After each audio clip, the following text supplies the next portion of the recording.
There, it's the highest we've seen. Joining us now to discuss is Republican Congressman from Georgia, member on the House Armed Services Committee, Austin Scott.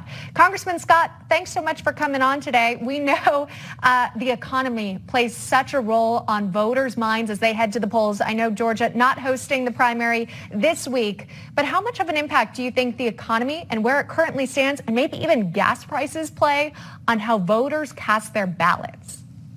Oh, I think it's 100%. I mean, there's some other people that may be, single issue voters out there where, an individual issue outside of the economy may drive their vote. But for 90% of Americans, I think that every time they fill up with fuel, every time they walk in a grocery store, every time they go through a drive-through, they're taking a big punch to the gut. And I think that is what is going to drive them when they go to the polls to vote. And my understanding is that turnout is pretty high around the country, and I think that's good. I think that's telling that people want a different direction, and they understand that the policies of Joe Biden, Kamala Harris, and Nancy Pelosi and Chuck Schumer have absolutely failed them. And as a Republican, I'm going to tell you, I don't think that we could have proven to the citizens that the Democratic policies, the anti-energy, anti-domestic energy production, were going to hurt them any better than Joe Biden and the Democratic Party did.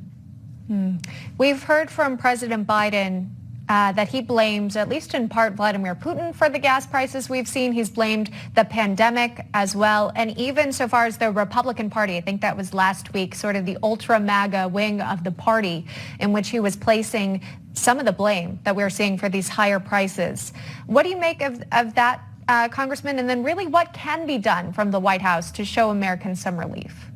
They are desperately grasping at straws is what they're doing. When you blame the issues inside the United States on what Vladimir Putin has done with Ukraine, it's an absolute false narrative. They're grasping at straws.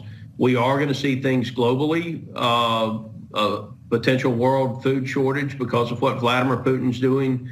We are seeing increased costs of fertilizer and other things because of what Vladimir Putin's doing.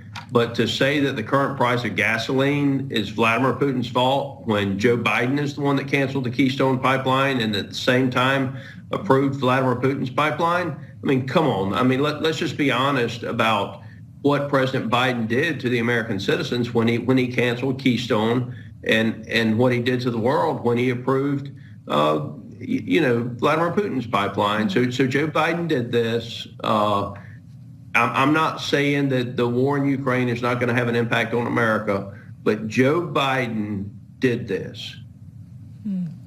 Again, we're months away from the midterms, but we will wait and see how high the price of gas will go as Americans are planning their summer vacations. They might be staying home this year. Congressman Austin Scott joining us on the program. Thank you, sir. We appreciate the conversation.